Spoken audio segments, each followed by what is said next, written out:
So, guys, today we have a topic that has to do with the APC response. So they've come out to say that Tinubu did not commit any crime. It is his money that committed the crime, not him.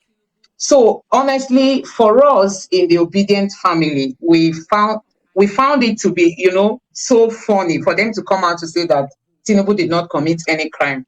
It is his money that committed the crime. So we know before now, INEC came up with their own reports and they said they didn't know about this forfeiture of a thing. And all of a sudden, APC has come out now to say that Tinubu himself didn't commit any crime. It is his money that committed the crime.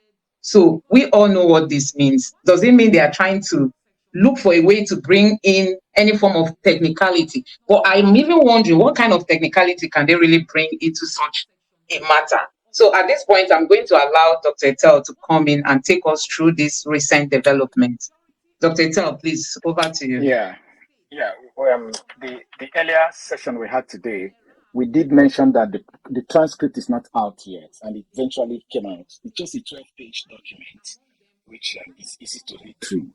And like you said, APC is just grappling like someone drowning. When you're drowning, ordinary paper will look like a pillar for you to support you. Because I've thought of how would technicality save them, and what is the mountain of technicality that APC will be able to build with INEC to make the judges completely absolve them of all misconduct, electoral malpractice, and disqualifiable credentials they have. The only way they will wriggle out in any kind of technicality is if our court decides to say to we Nigerians, we don't care how you people feel, one, and secondly, we don't care what the Constitution says so far as we please a certain class of people. That is the only way. Now, bringing it to this, it is so confusing that APC would say that it is somebody's account number that was tried because the account number was what was debited. But when they read the judgment mentioned that the account number is connected to somebody who lives in a particular address. And that person who lives in that address, they mentioned the name, is their candidate. One. Secondly, that address is where they come to dump cocaine. That is like their, what do we call it again? It's not like their drop-off. Drop That's their off. Yeah. drop-off, yes. Where the exchange comes to happen, where those who goes to pick it and retail on the street comes to collect it, and those who brings it from the manufacturers come to dump it, the wholesalers. So that house is part of the supply chain process of the supply and distribution of heroin. And when the court finds those people, some people amongst them went to prison, but being that their candidate was no longer in the US, they found them guilty, send other people to prison, and the only thing they can find is these assets that belongs to him, the financial assets. They traced it to the bank, they froze that account, took that amount, and send it to the central, let's use the word central bank, they call it Reserve Bank in the US, to the Reserve Bank of Chicago. Now, the question Nigerians would ask themselves is, have any Nigerian heard that you are just a normal person, nice person walking on the street, and EFCC will just come and pounce on your bank account and say, hey, your bank account, you've committed crime? Or NDLEA will come and pounce on your bank account and say, hey, this bank account is dealing with narcotics. Is it not a human being that owns a bank? Who will suffer a loss by collecting money in a bank account? Is it bank account that will suffer a loss? Have you ever heard that your bank is crying because there is no money in it? Or that your bank is dancing because there is too much money in it? It is the human being that owns the account that rejoices when you get an alert in your account, or cries when someone defrauds your bank account. So Nigerians, you have seen the level of reasoning of APC. You see how low they have gone. But funny enough, before we continue deeper, is that the chief person who signed that, in fact, the person who signed off this particular thing is this Latif. Is it Latif Jakande? No, sorry.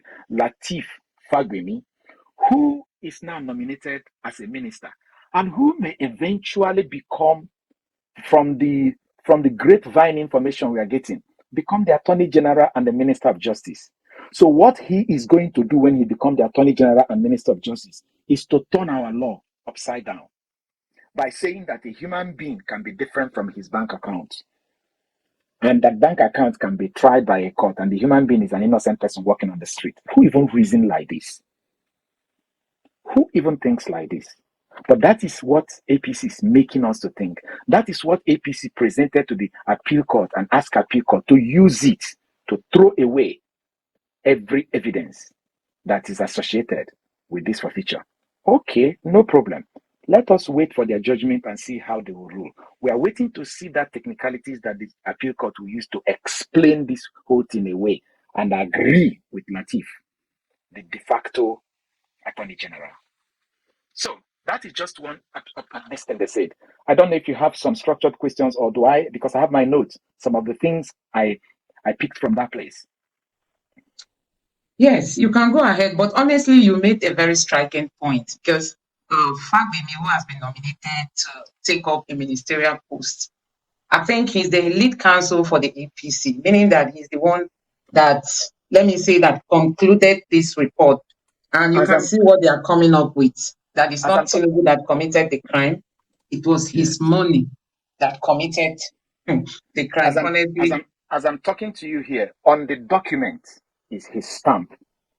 His Nigerian Bar Association number is on it. His seal is on it. And it is his signature that signed it. So as it were, everything that was said here was said by him. Even if there are 100 lawyers, all of them supported him. Because if someone were to go to jail because of this address, it is him who put his seal that will be going to jail. So now you know. Wow. They wrote their own final address and submitted, which all of us read, and we have discussed it here. And Labour Party replied them. Based on all those things they raised, Labour Party replied them.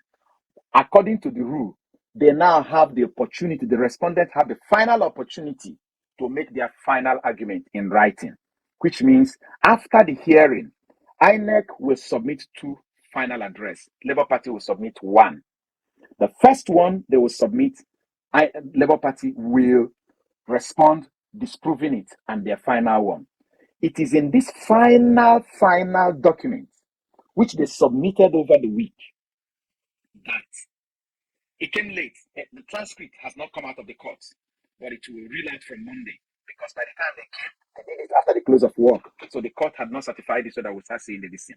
So in that one was where INEC was lamenting, saying they used their mouths in that report to now isolate and identify the 10,000 units. According to them, that the 10,000 units, 10,000 polling unit result, which was submitted by the petitioner that they got from their agents, should be thrown away because those agents did not come to identify it. That was how they passed the information to us.